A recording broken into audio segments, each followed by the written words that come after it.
Yo, what's good, Jets Nation? This is Jets Media, and in this video, I have a special guest, Ali. He is my co-host on Loyalnyjetfans podcast. How's it going, Ali? I'm good. How are you, man? I'm good. I'm glad that you can finally join me on my YouTube channel. We are going to break down day 3 of training camp.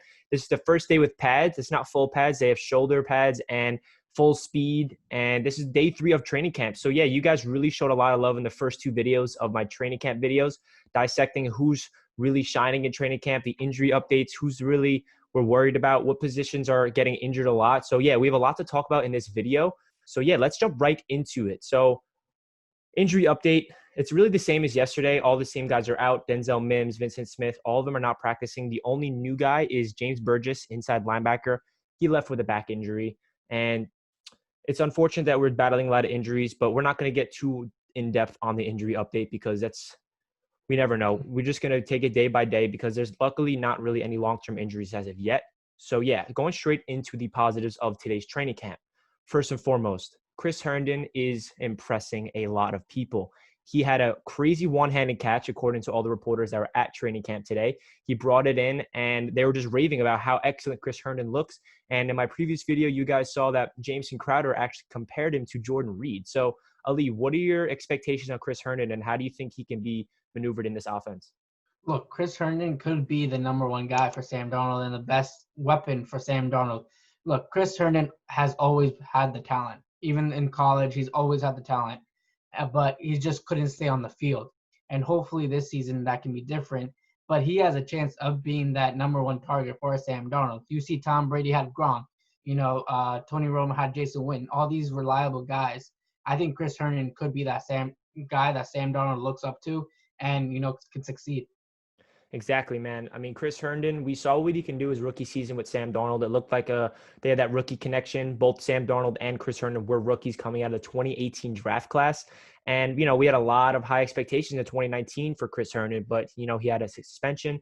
And then there was a lot of high anticipation of him coming off suspension. Then he battled an injury. So we did not see Chris Herndon in 2019. It was really unfortunate. So it really comes down to this. If Chris Herndon is healthy and on the field with a healthy Sam Darnold, I'm telling you, this offense is going to be opened up into another level. We saw what Sam Darnold can do with his tight ends. A guy like Ryan Griffin, he wasn't really a big name on the Texans, and Joe Douglas had to go bring him in because Chris Herndon was out. And we saw Ryan Griffin get really productive. So imagine a healthy Chris Herndon, who is a really talented player all across the board. I explained him in detail last video because Adam Gase was raving about him as a tight end. He can do everything. He's not just a pass-catching tight end. He can block fairly well. He can line up in the slot. He can even line up on the outside. So he's extremely versatile. So I think Chris Herndon is a big X factor for this offense, as Jameson Crowder would say. Another positive is there's 2 players in the trenches that have been impressing so far, which is Quinnen Williams and Mekhi Becton, 2 former first-round picks back-to-back years, 2019 and 2020. Quinnen Williams looks like he's in incredible shape. He is beating off the line, and he is mauling this Jets offensive line. And Mekhi Becton, everyone's just raving about how absolutely enormous he is. I feel like every single day a Jets reporter says, breaking news, Mekhi Becton is the biggest person I've ever seen. And that's awesome to hear, but, we want to see what he's doing on the field. So there were some reports that Mekhi Becton got beat by Jordan Jenkins in a one-on-one drill, and Jordan Jenkins quickly did an inside move and got by him at pass protection. That is where Mekhi Becton's going to be struggling, I think, in his rookie season, is pass protecting. But on the flip side of it, he had a running play, and he was in the second level, 15 yards down the field, and completely pancake Neville Hewitt, like literally push him to the ground. No, I didn't see any videos. I'm just basing this off of what the Jets reporters were talking about. So this really tells you that Mekhi Becton is going to be really developing his pass game. He's going to get beat. I mean, he's going against really top-end edge rushers his first couple games. Nick Bosa week 2, Jerry Hughes week 1, and he's going to get beat a lot. But I think in the run game, he's going to really solidify himself as one of the best run-blocking offensive tackles, and we saw what he can do. He's going to be mauling players, and I just can't wait to see Le'Veon Bell run behind him. So, yeah, what are your expectations for Mekhi Becton his rookie season, Ali? I mean, he should be our lineman for years. I mean, he's one since I saw him in college. He's a huge guy. That's what everyone says. That's what the generic response to Mekhi Becton is. But I think he has a lot of room to improve, and I think he improves every day. From what the reporters also say, throughout training camp, you'll see them say a lot more about Becton, and you're going to see him improve more and more because now he's in the NFL level, and now he's training with the actual offensive line. He's learning from all these other veterans as well. So I think he'll keep improving, and Mekhi Becton could be like the Larry Tunsil that Gase talked about. Yeah, exactly. Adam Gase actually was asked about Mekhi Becton after training camp, and he said, quote, "It's rare you see a guy 370 pounds move the way he does. His athleticism reminds me of Laramie Tunsil." And we know Laramie Tunsil, he is an excellent, one of the best young offensive tackles in the league. So for him to get high praise from Gase, that's only positive thing. So going into back to Quinnen Williams, I think if Quinnen Williams can really take that next step in year 2 and solidify himself and prove why he was the 3rd overall pick in the draft, that's going to open things up because, first of all, this defensive line is extremely deep. So it's not like he's the only guy on this defensive line where he's going to be going in every single play and getting tired. Greg Williams is going to rotate. There's so many fresh legs that can be in there. We got Kyle Phillips, undrafted rookie last year, Nathan Shepard, Foley Fatukasi, veteran leader Steve McClendon, Henry Anderson. The list goes on and on and on. And the Jets are deep. That's their deepest position. And I think this is the season where Quinnen Williams solidifies himself. Is like, this is my defensive line. I'm the best player on this team in that position. And I think that I can take that next level. And he has a chip on his shoulder. You know, his rookie season, he played 13 games and only had 2.5 sacks. So he has a lot to prove. And I think we are in for a really good store for Quinnen Williams in the future. So going into who else looked impressive, Ashtyn Davis flashed some speedy in that secondary. He had a play where it was forgot what it was. The tweet was about he was playing deep safety and it was against like the second or third team. Sam Darnold wasn't the quarterback. I think it was James Morgan. And he just had a burst of speed, broke on the ball, and had a pass deflection. And it just wowed all the reporters saying, wow, like this guy has speed. He can really cover a lot of ground. He's a former track star. So it's good to see some of our rookies really flash because unfortunately we have a lot of injured rookies who's not performing. So Ashtyn Davis is one of the rookies that are looking in. So what are your expectations for Ashtyn Davis? Do you think that he's going to have a role in Greg Williams in the first on the starting defense, Ali?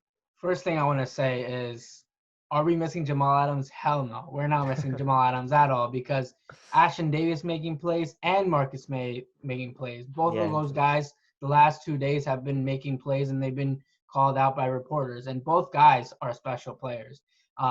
Everyone, when Ashtyn Davis got drafted, everyone knew Greg Williams will have fun with him. And he is having fun. His athleticism, the way he has the eye for the ball is absolutely insane. And like you said, he's a track star. You know, he can do a lot of things that a lot of safeties can't do. So I think Greg Williams is having fun using Ashtyn Davis and Marcus May, and I don't think the Jets are even worried about where Jamal Adams is right now. Yeah, exactly. I mean, Greg Williams is going to change up this whole defense because a guy like Jamal Adams, he's not a typical safety. He's completely different in terms of his versatility. Jamal Adams is more of a box safety that will line up as a linebacker. But now we have 3 safeties in Marcus May, Bradley McDougald, and Ashtyn Davis, who are all like deep free safeties in a way, but can still line up in the box and still line up all over the field. So it's going to be really interesting to see how Greg Williams utilizes this secondary, and I'm really excited for that. Another player who talked after who had high praise for Sam Darnold is Frank Gore. Frank Gore said that he compared Sam Darnold to Andrew Luck, and his touch on the ball just reminds him of Luck because Frank Gore was on the Colts with Luck. Andrew Luck, when he was playing, was a really good quarterback. So it's awesome to see all these veterans get their first impressions of Sam Darnold because obviously this is their first year with them. Guys like Connor McGovern, Brashad Perriman, and Frank Gore. This is their first year with the Jets. So the press is obviously going to ask him, so what are your thoughts on the new quarterback? And it seems like they're all really impressed with his poise, his command, and his arm. And that's what Jets fans want to hear. We want to see Sam Darnold take that next step of leadership and especially his arm. So I'm really excited. And he also said something about Mekhi Becton. Frank Gore said about Mekhi, he's different, man. He's one of the biggest guys out there. So it's just a broken record. I feel like anybody that gets asked about Mekhi, they just say the same thing. He's absolutely enormous. So hopefully Mekhi Becton will develop and become our franchise left tackle. So Ali, what are your expectations for Sam Darnold? And what are your thoughts on all these veterans really just giving high praise to our quarterback? You know, it's awesome to hear that, man. Especially with Frank Gore saying it, it means a lot about with Frank Gore of how amazing career he's had, and he's been with so many quarterbacks. And saying that Sam Darnold is a very good quarterback, and comparing him to Andrew Luck. Andrew Luck was a great quarterback, and he obviously had to retire for a couple of reasons. But it's just amazing to see that all these guys, Brashad Perriman, all these guys praising their quarterback. And, that's how you build a team. I mean, that's how you build an offense that trusts each other, and especially yesterday. I don't know if you talked about in your other video, the Perriman touchdown. He was praising him. He's like, that's the quarterback that, a wide receiver dreams of. That's what he pretty much said. And saying that just makes all Jeff fans, just smile. And even like Darnold haters, there's a lot of Darnold haters. And I mean, right now, I think Darnold's name is streaming in a positive way the last couple of days because of all the players saying stuff, reporters saying so many good things about him. So Sam Darnold, hopefully, man, I really hope he can take the next step, and I think he will. Yeah, I think the one issue with Sam Darnold, which is out of his control, is this wide receiving corps, all these injuries. Unfortunately, as you guys know, Denzel Mims still not practicing and Vincent Smith was not practicing. So we're beat up. We signed Chris Hogan, and we have a guy who is starting with the first team in practice in Jeff Smith, who was really interesting because he was an undrafted rookie out of the Jets last year out of Boston College. He was a quarterback who transitioned to a wide receiver, and he's taking first team reps with the Jets. And that kind of scares me because I'm really comfortable with Rashad Perriman on the outside, Jamison Crowder on the slot. Who's going to be that other guy on the perimeter? We hope it's Mims, and we want him healthy. But as of right now, it's Jeff Smith, and that scares me. So, but at the same time, talking about Sam Darnold and how he's just becoming an extension of the coaching staff on the field and his leadership and his poise, I really think that no matter who's out there playmaking wise, he's going to elevate the guys around him. And that's what great quarterbacks do. We saw Tom Brady do it for his entire NFL career with the Patriots. The Patriots never really had excellent playmakers around him. Yes, they had Randy Moss and Edelman, but sometimes when there were injuries, it seemed like it didn't matter who was a wide receiver. Tom Brady found them and made their wide receivers look great. And that's what I feel like Sam Darnold is kind of starting to become. He's really understanding Gase's system. He's kind of calling the plays before Gase. Gase is like about to call a play, and Darnold's already back to the huddle before Gase can finish what he's saying because he understands the playbook that well. And that is what's going to turn Sam Darnold into an elite quarterback.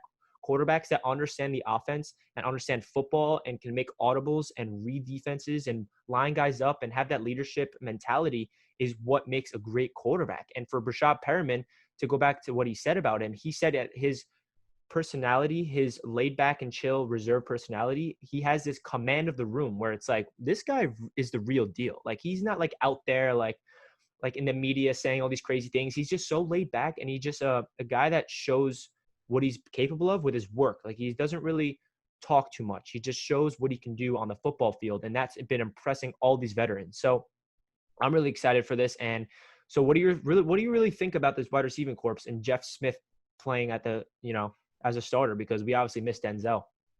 Obviously, you want Denzel Mims over Jeff Smith out there, but I think this offense, until we see Denzel Mims back, Vincent Smith back, I think they're going to be more heavy on the running game, especially with Le'Veon Bell back there, Frank Gore back there. I think they're going to be more heavy, especially when they don't have wide receivers right now to spare. But I'm not very high. Like I've said it a couple of times in our podcast, I'm not very high on this wide receiver class because of how you don't know how they're going to play in the real game. We just don't know because there's so many question marks. Even with Rashad Perriman, I think he could be one of the best wide receivers for this team for next season. Not Denzel Mims, Rashad Perriman. But the thing is, he's just questionable because his entire career, there's a lot of rookies, there's undrafted rookies. We haven't heard about him a lot, like Lawrence Cager. We haven't heard about him either. George Campbell, we haven't heard about him. So I don't know where the hell they are.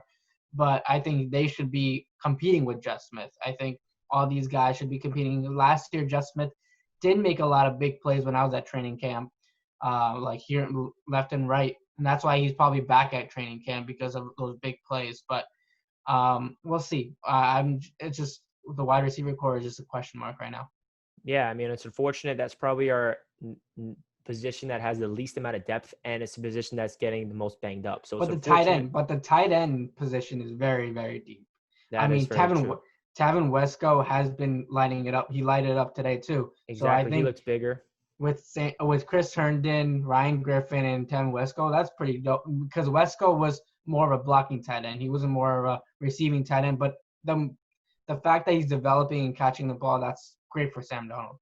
Great news. So yeah, that really does it for this video. I appreciate you guys tuning in, and stay tuned on this channel. I'm looking at, if you guys want to see more of this with me and Ali talking about training camp or just on this channel, because the first day of training camp, I thought it'd be a good idea. And then I did a day 2 and you guys are showing a lot of love in the comments. So please let me know if you want to see more of this, and make sure you check out Ali over on Instagram and Twitter at Loyalnyjetfans. He's been killing it. Probably the best content you could find on Instagram, and make sure you check them out. And also, me and Ali have our own podcast, and Loyal Sports Media Podcast. It's on Apple, it's on Spotify, it's on YouTube. So make sure you guys check us out. I really appreciate it. And if you enjoyed the video, hit that like button and subscribe if you're new to the channel. And as always, let's go Jets. I'll catch you guys in my next video.